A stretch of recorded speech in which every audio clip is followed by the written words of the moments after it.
So how did the project come about? What was the... Yeah, so the Olympics was coming up, and there was a bit of a lull in commercial projects. So I was going to make looping GIFs. So all of these things do actually loop.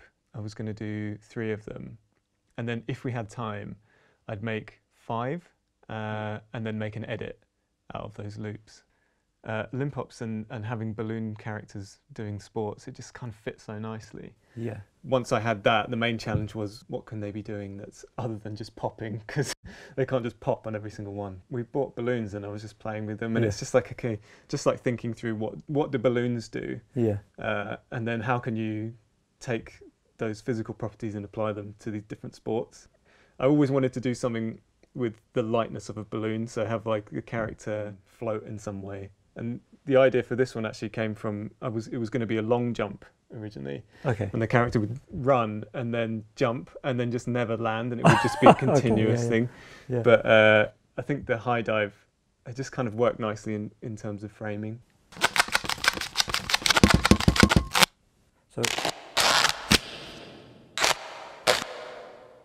there's something really tactile about the footstep sounds. The rubber is always slightly sticky. Yeah. So like when you can imagine it, when it's sort of like pulling off the surface, it's got a real like satisfying, like, it's just an example of like the perfect sound for what you're seeing.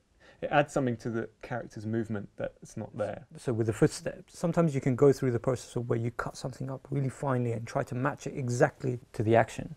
But sometimes it doesn't have the flow, or it doesn't have the feel. Footsteps don't sound natural. Like when you try to match if animation, you do it like exactly in time with the foot, it doesn't. Yeah. And I found that actually with a lot with animation, where you would have like a walk cycle or something that is kind of rhythmic, but you're looking more for the kind of the feeling of the action rather than the actual kind of what's happening actually on. So the way I stemmed out is that I have the Foley and the foreground sounds for all the actions and the vocalizations. That's then stemmed out and brought into a session where I can work with the backgrounds. It's putting everything into context, and the background kind of takes away also from concentrating exactly on. If you switch off the background sounds, you notice a lot of the mistakes all come out, in a way. So if you're working really fast, and on most occasion on commercial projects and advertising projects, you don't have the luxury of time.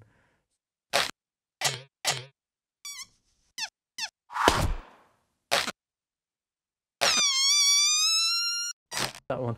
So yes, I was doing a lot of the vocalizations with the nozzle, and so you could get some vocalizations like that. I wasn't sat there matching it to picture, but just kind of, I knew roughly some of the vocalizations that I wanted to kind of have at certain points. Or it would just be the case of let me just play around with this and see how many different variations I could get out of the balloon. And I think it was just like a sound that you plonk on and you're like, wow, okay, that works. Yeah. I guess comic timing is kind of difficult when you're doing animation without sound. I have to do it without sound. Yeah. I think sometimes you kind of have to imagine it in your head, I guess, when you're actually doing it. But you can tell whether your timing has worked when the sound comes on top of it. Okay, you know what I mean? You can maybe tweak it. So the javelin comes in for one frame, and then it's immediately hits the ground, like. But the fact that you've got a little bit of off screen, that adds so much, because you have a little bit more anticipation in the sound, and then when you see it, it's like it really hits the beat, really nicely. Yeah, the more frames that you have, the more work it is, and I guess that's where sound can really kind of tidy up certain things, which are like certain actions, which can feel a lot more smoother than perhaps the number of frames allows you to kind of, and I guess that's kind of a good example of having something that makes the whole action kind of rounded and smooth. Yeah, because actually there's not much animation going on there. It's literally like the balloon pops. It's probably maybe 4 or 5 frames of animation, but the sound takes up way more than that, and it sort of completes the action. So you hear it coming, and actually there's a little bit of the sound dying off as well. It's got like that sort of air sound. Yeah. Play it through again. I think there's also the kind of the time perception of sound, which can elongate things, although they're kind of rigidly, it could be, like I said, like a fixed 2 seconds. It could make an action feel longer, or it plays with time like that, Yeah. And I think that's one of the most interesting things about, if you're working to a fixed length, a piece of music can either make a commercial look as if it's like 15 seconds as opposed to the 30 seconds.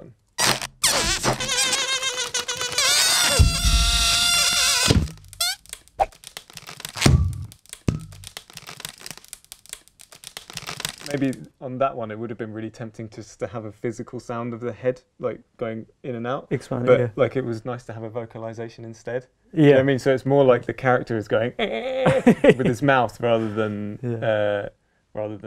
like a squashy sound. This is like this for me. This is the most satisfying sound. This. I think it's mixed with a punch. With a stock punch. Yeah. Oh yeah. And was that because there wasn't much feedback at the time, I think, that I gave you, but I think one of them was to increase the intensity of this this pop. Yeah, and it was a really good call because you need that kind of like. Yeah. Oh, okay, yeah. Yeah, that sound. Is that a balloon as well? Yeah, that's a balloon. I could just listen to that all day. Yeah. It's like really satisfying. This is a kind of good example of where, when you said to me at the beginning of the project where, can you try and make all the sounds from balloons? Mm-hmm. And my thinking was at the time, okay, how much would you have to kind of compromise in terms of sounds that you would use from kind of a stock library? In this particular scenario, it's like it's a layering of like a punch, as well as having the balloon sound to give it that kind of kick. Yeah, so there's like a punch sound effect, but there's also that balloon sound. So it was like the balloon sound makes it sound really natural because you've got that sort of like that high pitched like reverb thing, but there's also that sort of really deep like punch just that you wouldn't be able to make with just the Foley, I guess. Yeah, exactly. Just to have that, really give it some kind of meat in that particular moment. When you sent the soundtrack back the first time, and it opens up on the diver. Yeah. Just having that atmosphere of there's like a crowd there. Yeah. It was like a moment of awakening. I think I was just like, oh wow, like. Because I designed it it's just a diving board and one character, and to fill the space and you can hear the crowd there. It was just lifted it so much. Yeah. So what I did is I was working in one session for all the Foley and all the sound design bits, and then I exported that as a stem and brought it into another session where I could work on all the background sounds. Like you say, it kind of puts everything into context, and also I think it hides some of the sins that you kind of have with the detail of the Foley. But with that, you still need to obviously match what's going on with the reaction of the crowd. The crowd needs to be a little bit more raucous in this particular scene because it's it's a fighting scene as opposed to this one where you just have some gentle.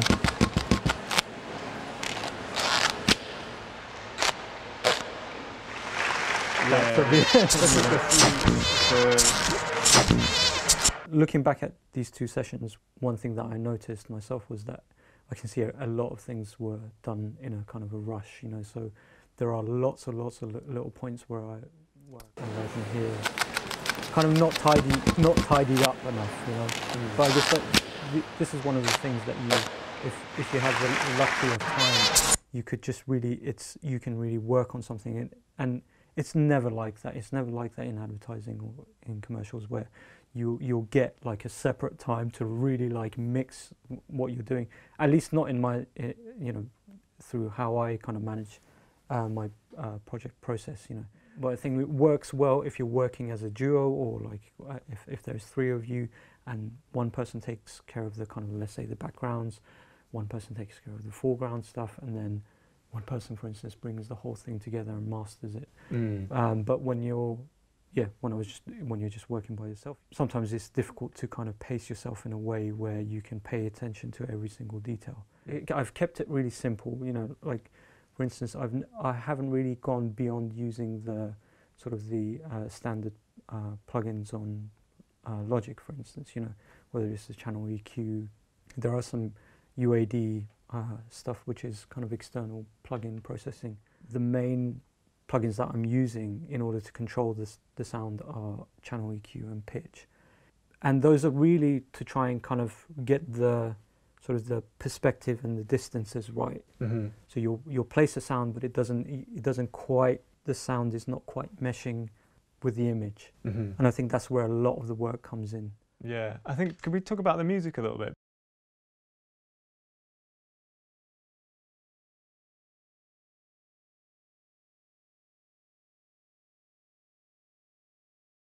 These are kind of like, so the rhythms are loops that, you know, already like you have within any DAW, you know, where you can grab loops, like Brazilian sort of like... What do you mean? So you're not sitting there with bongos and...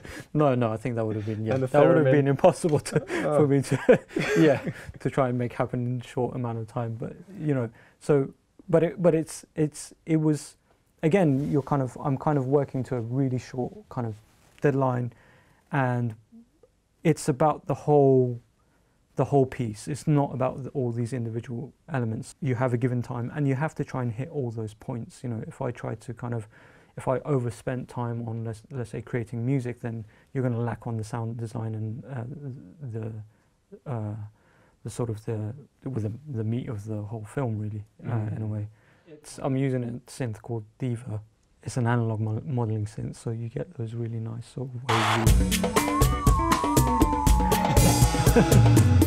theremin type sounds. Yeah, it's really, it just makes me think of Hawaii. And I don't know, I mean, obviously it's not like a beach themed animation, but there's something about the colours, the colour palette that I've used. It's all very summery. I guess it's like the Summer Olympics. And there's just a very fitting, relaxed, sort of like woozy vibe that you've managed to set with the music. It's really good. It's just like a really good like button on the end to have this like catchy, happy loop.